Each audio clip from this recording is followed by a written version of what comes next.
Hello, मेरा नाम doctor Sangeeta Mishra है और आप मुझे देख रहे हैं मेरे अपने यूट्यूब चैनल पर। मेरे इस चैनल को लाइक, सब्सक्राइब और कमेंट्स करने के लिए आप सबका दिल से थैंक्स।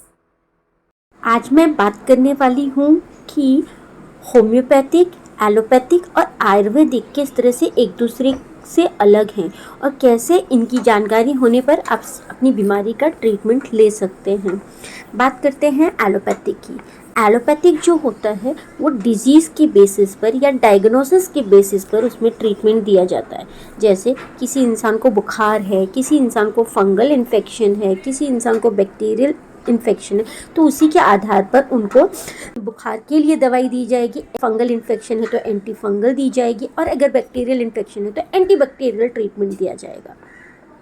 अब देखते हैं आयुर्वेदिक में क्या होता है। आयुर्वेदिक में वात, पित्त और कफा इसके आधार पर दवाई दी जाती है। कई बार इनका कॉम्बिनेशन हो सकता है, तो उसी के हिसाब से उनका केस स्टडी किया जाता है और दवाई दी जाती है।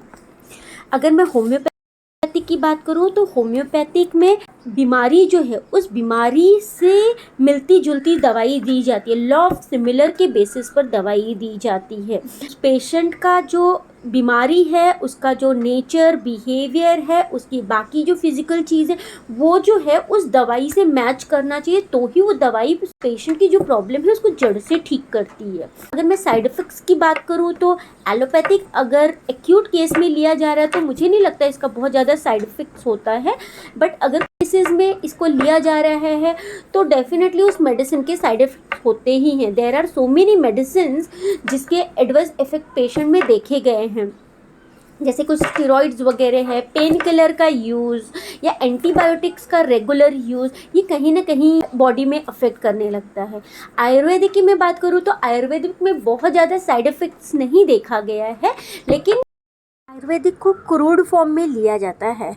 मतलब कि मेडिसिन का जो एक्सट्रैक्ट है या जैसे जो उसकी जड़ी बूटियाँ होती हैं उसको पीस कर डायरेक्टली लिया जाता है, तो कुछ साइड इफ़ेक्ट्स देखे गए हैं। होम्योपैथिक मेडिसिन के साइड इफ़ेक्ट मिनिमल होते हैं क्योंकि इसको पोटेंटाइज करके फिर बनाया जाता है।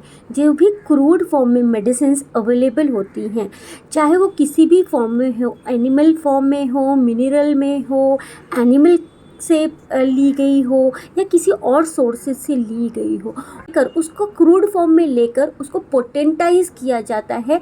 पोटेंटाइजेशन एक प्रोसेस होता है जिसमें मेडिसिनल जो प्रॉपर्टी है वो उसकी एक्टिवेट की जाती है ताकि पेशेंट को ज़्यादा से ज़्यादा बेनिफिट मिले और उसमें साइड इफ़ेक्ट्स मिनिमल रहे।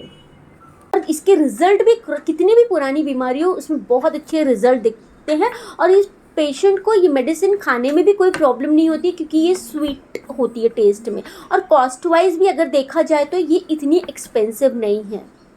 पैथीज हैं, जितने भी सिस्टम ऑफ मेडिसिन है उसमें डिजीज को डायग्नोस करके ट्रीटमेंट दिया जाता है। बट होम्योपैथिक में डायग्नोसिस के बेसिस पर ट्रीटमेंट नहीं दिया जाता। उसमें जो ट्रीटमेंट दिया जाता है वह पूरा केस स्टडी किया जाता है। केस स्टडी क्या होता है, जिसमें ज़्यादा पूछा जाता है, जैसे हेडेक हो रहा है तो हेडेक किस साइड में ज़्यादा हो रहा है, कब ज़्यादा होता है, किस टाइम में ज़्यादा होता है। फिर सेकेंड आपका नेचर कैसा है, बिहेवियर कैसा है, आप कैसे किसी सिचुएशन को लेते हैं, गुस्से को कैसे एक्सप्रेस करते हैं, शांत कैसे होता है, स्ट्रेस में रहते हैं तो कैसे बिहेव करते हैं, आपका एक्सपेक्टेशन क्या होता है, कितने टाइम तक रहता है।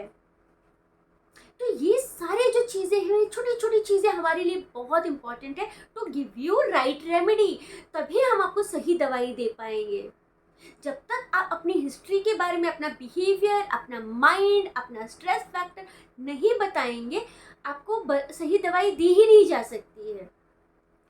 इसमें और दूसरी चीज़ आती है, आपका भूख कैसा है, प्यास कैसा है, आप सोते कैसे हैं, आपको सपने कैसे आते हैं, ये सारा माइन्यूट डिटेल आपके बारे में लिया जाता है, जिसमें लगभग 1-1.5 घंटा तो जाता ही है। ये जो हिस्ट्री मिलती है, इस हिस्ट्री के बेसिस पर आपको दवाई दी जाती है। अब आपकी दवाई जो भी आए, आप जिस भी किंगडम को बिलोंग करें, तो आपको ये समझाना चाहती हूँ कि इसी एलोपैथिक का अप्रोच या आयुर्वेदिक का अप्रोच डिफरेंट है, होम्योपैथिक का अप्रोच डिफरेंट है। तो हम अगर किसी चीज़ को समझ कर अंडरस्टैंड करके करेंगे तो वो जो भी सिस्टम है वो आपको बहुत ज़्यादा बेनिफिट करेगा। जब तक हम समझेंगे नहीं वो आपका आधा अधूरा करेगा और आप उसको फॉलो भी नहीं करोगे। मैं किसी भी सिस्टम के खिलाफ नहीं हूँ, क्योंकि मैं जानती हूँ कि होम्योपैथिक के अलग बेनिफिट्स हैं, उसके अलग ड्रॉबैक्स हैं, एलोपैथिक के अलग बेनिफिट्स हैं, उसके एडवांटेजेस और डिसएडवांटेज अलग हैं, आयुर्वेदिक के एडवांटेजेस एंड डिसएडवांटेजेस अलग हैं। तो हमको समझना पड़ेगा कि क्या हमारी बीमारी के लिए कौन सा पैथी या कौन सा सिस्टम ज़्यादा इम्पोर्टेंट है, और उसके हिसाब से हमको डिसीजन लेना है। जब तक आपको स्कोप नहीं पता चलेगा आप उसको सही तरीके से इम्प्लीमेंट नहीं कर पाएंगे, यूज नहीं कर पाएंगे।